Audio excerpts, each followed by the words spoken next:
Hello, and welcome to the second last week here in this Stitch Circle Show Challenge for 2025. Only 1 week more to go, and then this year is over. And as you perhaps can see, I have made a new cover, and I will put a link below here how I did that. There are also other links here below in the video, a link for the playlist with all the other week's embroideries in, and some for the other cover there is a link, and there is a link for the Facebook group, and for a new thing there also is a link for the new Facebook group, because I am going to host a challenge next year also, a little different one, but I will tell all about it and I will insert a little piece of a video here so you can hear more about that. And if you're not interested in that, just wind forward and come to what this week's challenge is about. What else want to say? My name is Lisbeth, and I'm the host for this challenge. And it has been a great year with many lovely embroideries to look at it in the group and on Instagram. Okay.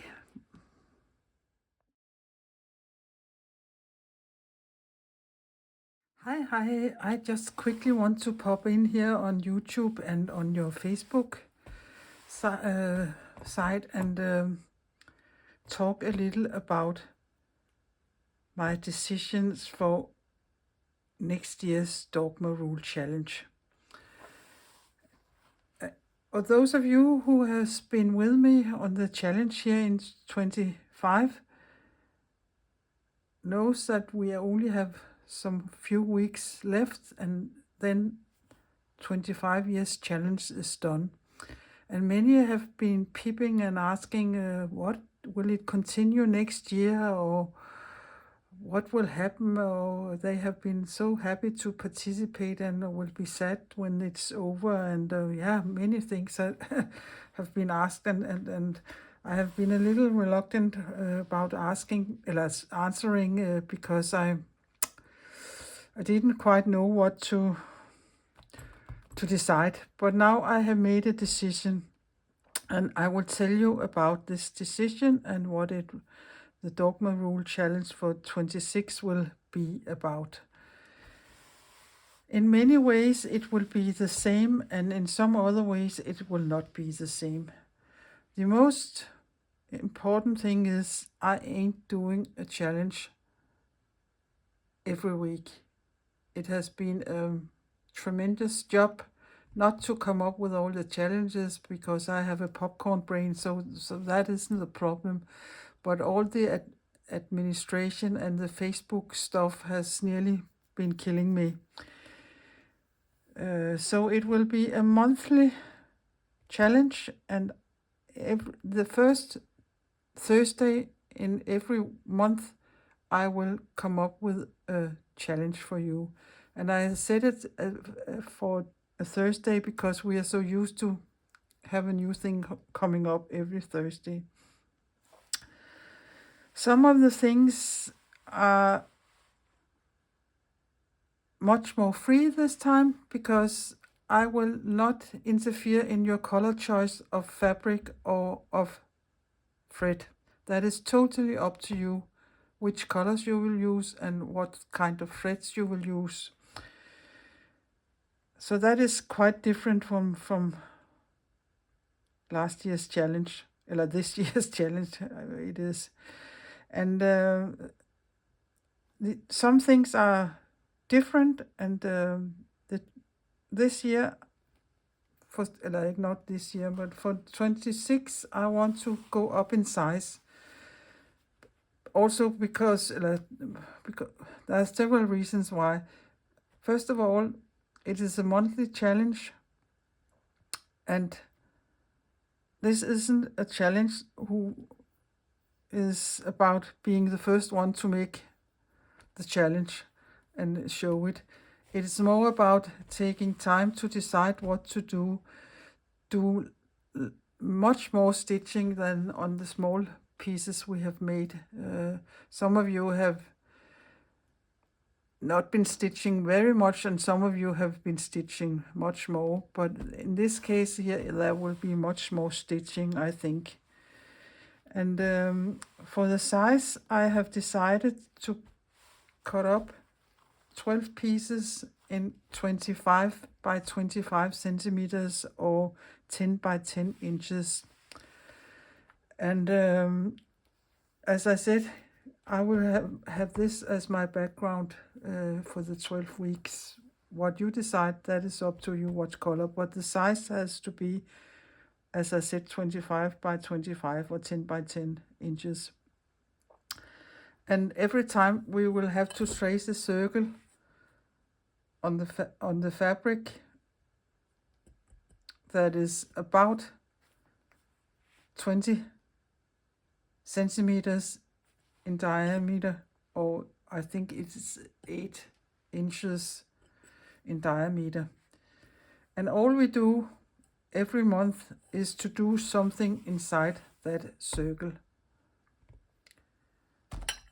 I have a plate that is the size, nearly that size. So what we will do inside here, I can't tell you right now, but I can tell you so much. So the inspiration or the dogma rules will be not that I tell you to do. I will tell you, for instance, look at this picture. It could be one of mine pictures. It could be a painting. It could be a sentence that means something. It can be anything I present to you that should be your inspiration to do something inside the circle. And I will also tell you which stitches you can use. That is the basic rules. And yeah, what else do I want to say about this? I don't think there's much. I want also to say, I know I will make a book, so my pieces can sit in a book. But since the size is as big as this one, and your circle is 20 centimeters, you have enough room for sewing them together and make a wall hanging if that's what you want. If you will make all your squares the same size, not size, the same color, or you will choose different color every time, that is up to you. I won't interfere with that. That you will have to decide. And you don't have to decide right now because you have some time to think about what you perhaps want to do. The other thing is we have this Dogma embroidery group right now, and it has given us, and especially me, gray hair and a lot of troubles because of the way we're doing it with the albums. So I have just, before I started filming this, made a new group, and I will put a link below here so you can apply membership for this group. And again, don't apply if you don't want to do the challenge. I'm not interested in having a lot of people in the group just being curious and want to see what others are doing. Give more than you take from this group. Participate, and that would be nice. Of course, you can always look at my videos here that I will make a video of how I will interpret my rules for the specific weeks. But again, there will be 12 albums in the group, each for one album for each month. And there again, you can post your embroideries in. I hope you think this sounds good and you are interested in doing it or want to participate. So I don't think I want to say much more now, but of course I will put the different links below here. I know I'm, there is 1.5 months until the next year, but there have been a lot of questions about this, so that's why I just want to make this little video. I will put it up here on YouTube and make a link in the Facebook group also. If you have any questions, please don't hesitate to ask me. I will answer the best I can. So that was just all for now. So please take care, and hopefully I will see those of you who want to participate in the new group. Bye bye.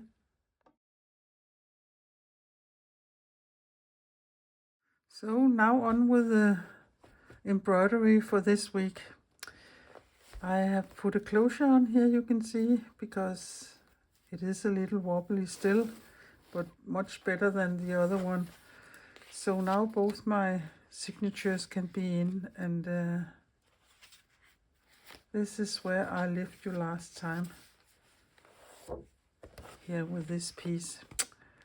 So keep that in mind when I tell you what to do this month, or not month, but this week here. You will have to have a piece of background fabric to put your things onto, and I've just taken this piece here. And then you have to cut 9 4 squares, depending on what size you are doing. Of course they had to be squares, and they have to be the same measurement, all 9 of them. I have chosen 9 different colors here in the color scheme as my last week is, but you can do that also, or you can do whatever you want color wise. But 9 small patches, and then we are to sew together so they will end up like a checkerboard. I will do mine with turn edges. If you will do that, or you will make overlap or row edges, that is up to you, but you will end up with a square with 9 patches in. That was the first rule. The second rule is, in every square you have to sew at least 1 sprat head. And now I have to take my iPad here and read for you what a sprat head is.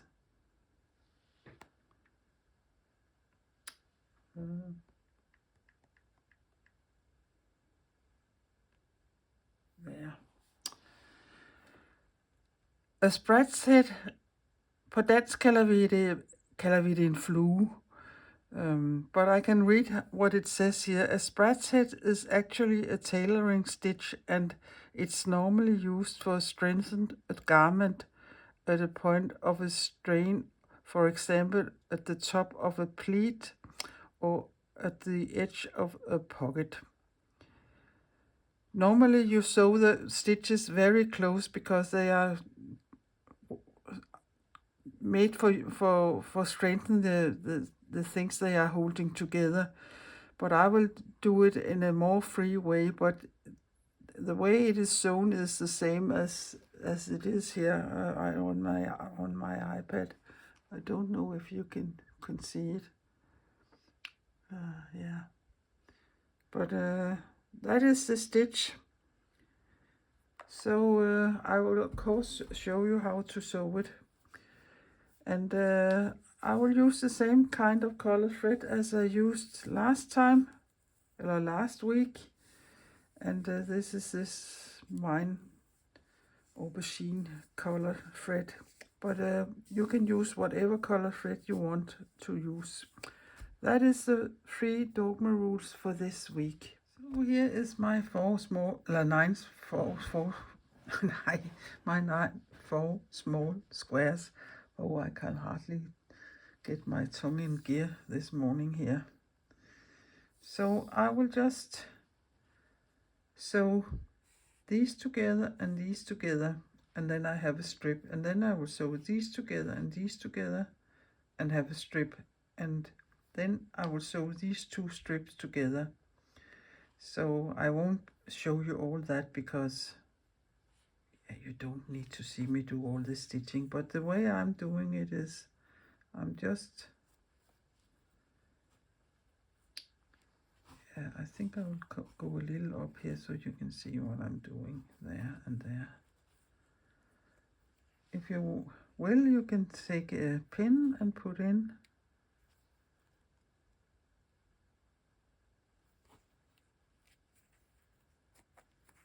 And if you want a straight line, you can always take a ruler and draw a line.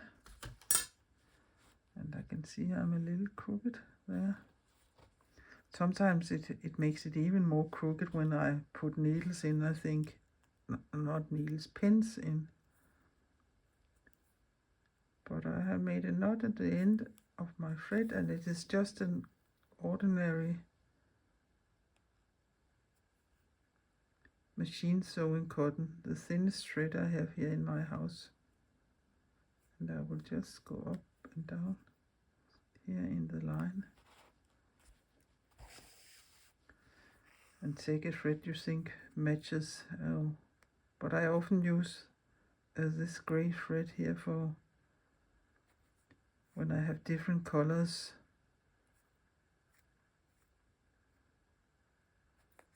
There.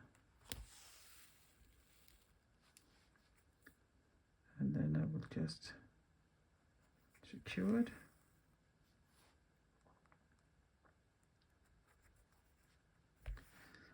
In the loop, and then this isn't running anywhere, and then I can finger press it, and I think perhaps it was this way here. No, I can't remember. Was it this way? Yeah, you can see I have already forgotten, but I don't think it matters so much. Then they are going that. I really don't know where they are. I don't know. I think I will do that. I don't think it matters very much. But I will sew these two together, these two and these two, and then I can show you how I sew these two together. So now for the little more trickier part. You have these two lines here we want to sew together. So I put them with the back side up, but here you will have to fiddle a little around so you're sure that your lines get up.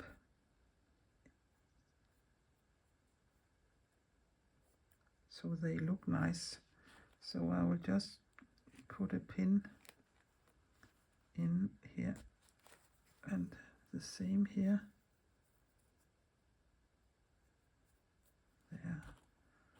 And then I can flip it over and see if it looks okay. If it doesn't, you can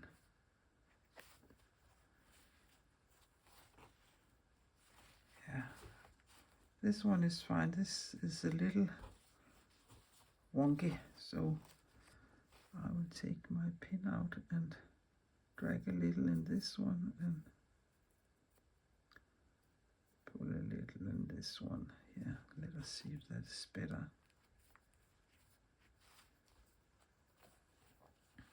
Yeah, that was better. So I will just sew this up and do exactly the same with the three others. So you end up with this checkerboard here. Okay, so done with sewing my squares together.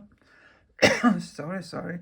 In the hindsight, I shouldn't have used this fabric because it is some old sheet and it is a little stretchy, and that is why it didn't end up very nice in this junction there, but it will be as it is for now. So now I will take my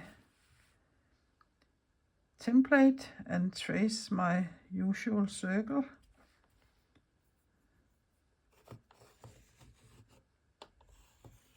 Here, so that is ready for stitching.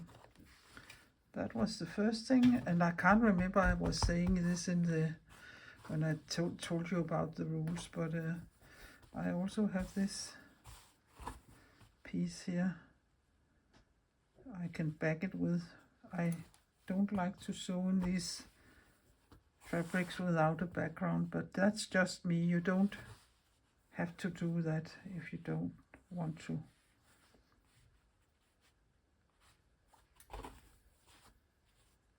I like to have it a little smaller than the front. There, and isn't that a lovely sound? And I know it is a little too big here on this side also, so I'll also just rip that there and cut all these flimsy things off here beside. So now I have a backing ready, and I don't think I need to invisible baste it down, because I will start making the round here with, I think I will do back stitches this time, but I can of course put some needles in here. Oh, that was 2 needles. These pins need to be changed, exchanged with some use. I have used them when I have done something with water, and they have rusty marks some places, and that is not so nice. So but if you would, you could invisible baste that fabric on the back here, and I've shown you this so many times, so I don't think I need to show you that here. But I will do a round of back stitches so I get a nice circle, hopefully. So I will just, yeah, you probably also know the back stitches, but you come up and then you go back in the previous stitch and come up ahead of you, and you keep on the line. That way you get the nicest circle.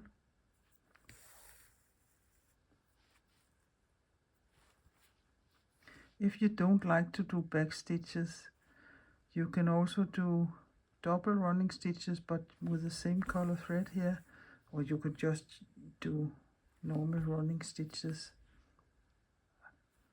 That is up to you. But I think here, since I'm sewing in some dark areas with a dark thread, it is nice if you can see the thread.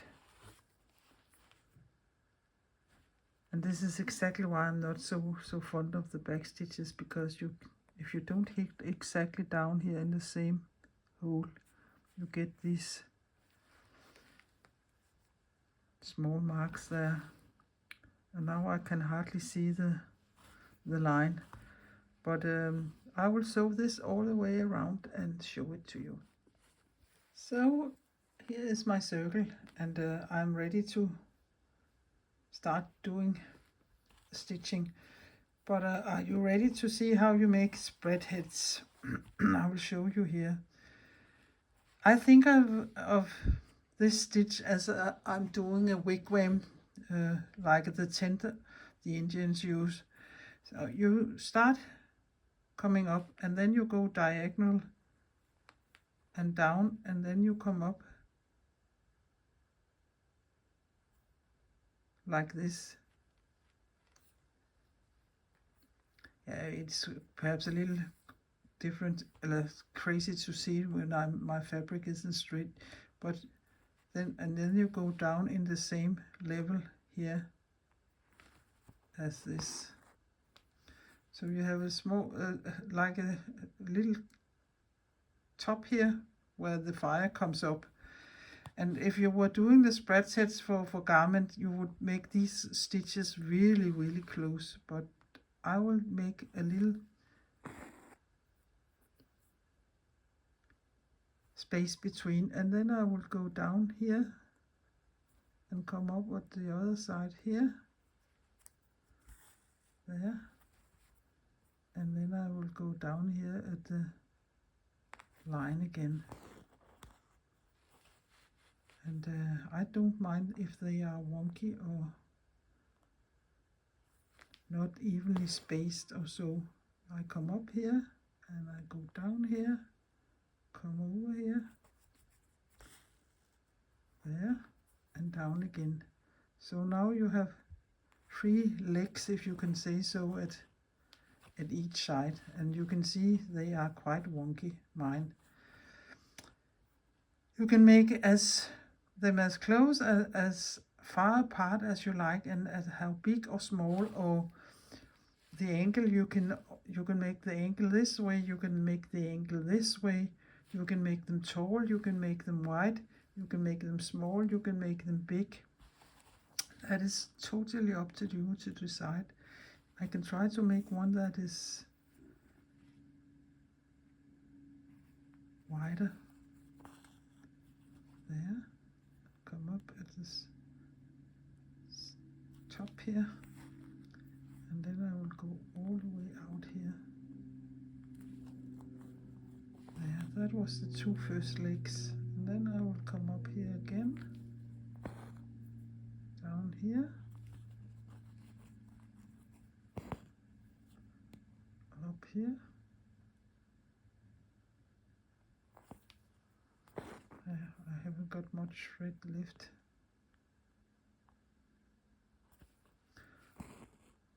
There, up again,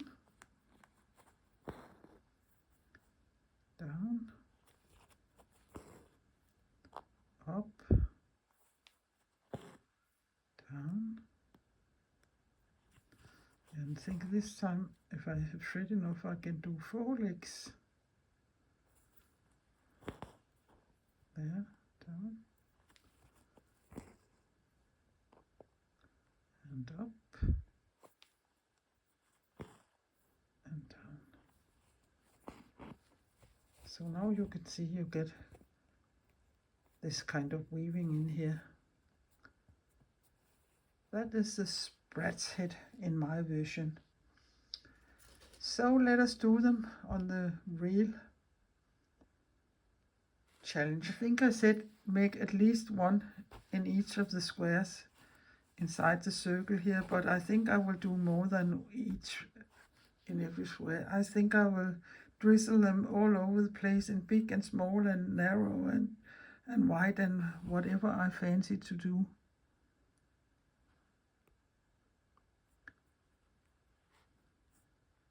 Yeah.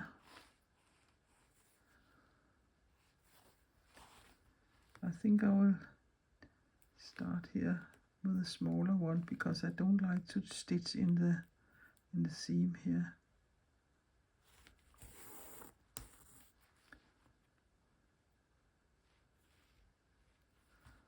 And then, yeah, I will have to do that a little. Then I will come up here at the line. Oh, I hate this notch thing here going on. There. It takes the flow out of your work. That's my iPad just beeping. Don't.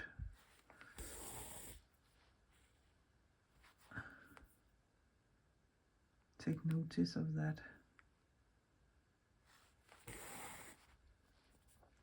It's probably because I'm sewing with a too long thread. And down here. Down here. Here, it does the same every time here. There. And down here. So this little wigwam got 4 legs. Oh, 3 legs, sorry. There. So I can turn my piece around, and then I can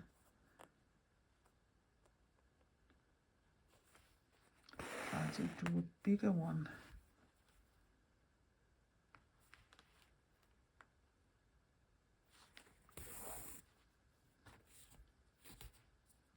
Oh, I am getting crazy. Yeah. There.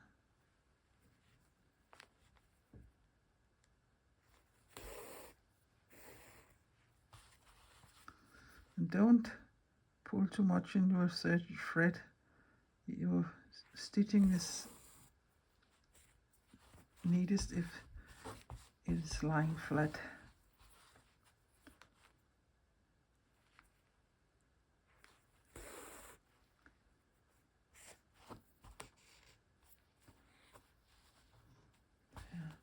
That's why I sometimes do it like this.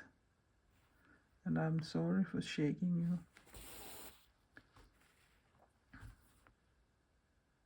And down here again. You can see that one ended up a little bigger. So let's see if I can make an even bigger one.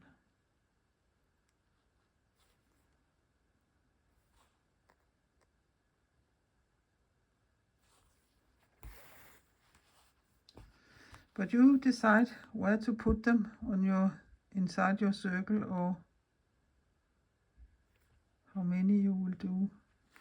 But I can see that some of you just do a few stitches in the different challenges, and then you probably think that is that. Now I have learned this new stitch, if it is a new stitch to you. But sometimes it is nice to get it under your skin and do a lot of the stitches. And for my part, I really like to fill my surface with stitches, but yeah, of course that is just me. But sometimes I think some of you are jumping over where the fence is lowest, if I can say it like that. And that is also fine, because we are here for different reasons. Some are here for learning things, and some of you haven't got all the time in the world to sit and stitch all day, and I know that. So that was a little bigger one, this one here. But I think you can see what I'm doing. So I will sew a little more, and then I can show it some steps in between. So done with all the stitching, and this is what my piece looks like. I have taken a quite thick mercerized cotton thread, so it didn't take very long to do this. But of course, if you take a smaller thread and do some smaller ones, you can make a lot of them. It would take a little longer, but it is not something that takes a very long time to do. So I will find my tape and put it in my book, and I will take a picture before I place it in my book, so it can lie flat when I take a picture. So now for the tricky part.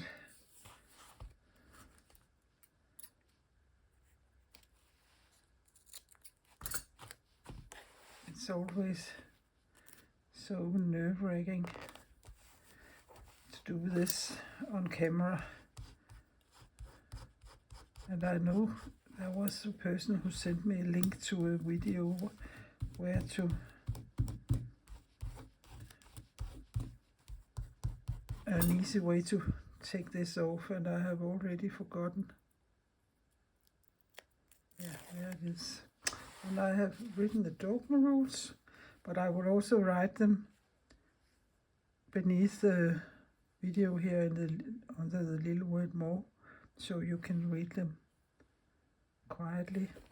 So there, I think it is okay. So again, a very nice spread.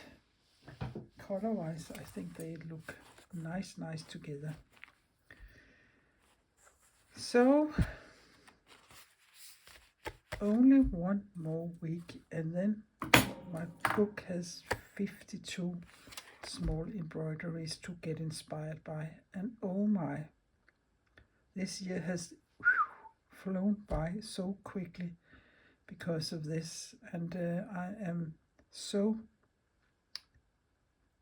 glad and happy, and what else should I say, that for all of those who have been with me all the year and shown your embroideries in the Dogma Facebook group.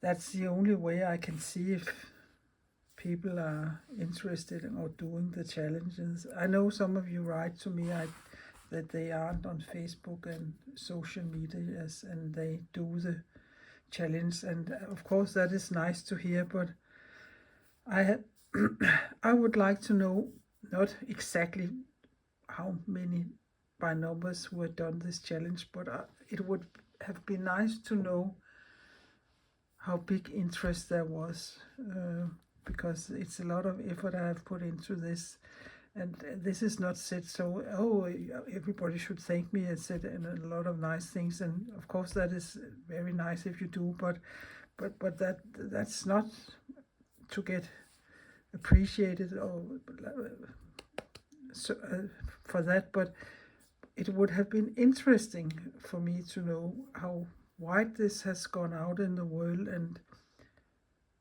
somehow how many who have done this. I'm sure there are sitting people around here in the world doing it, and nobody knows about it, and they are having a party by themselves, but for me it would have been nice to know more about what you all are doing. But I also respect that people don't want to be on social medias. I can really understand it, and I know Facebook has also been a tough one to dance with here in this group. But I will kiss you all goodbye next week when we finish up this challenge. Just to say quickly, if you have been inspired and you have liked this video, and if you're participating in this, please give my video a thumbs up, and please consider subscribing my little Danish channel. That would be appreciated very much. And for now I would only say, please stitch a lot, be creative, and take care of yourself and the ones who you love, and most of all, be nice to everybody you meet. Okay, bye bye for now.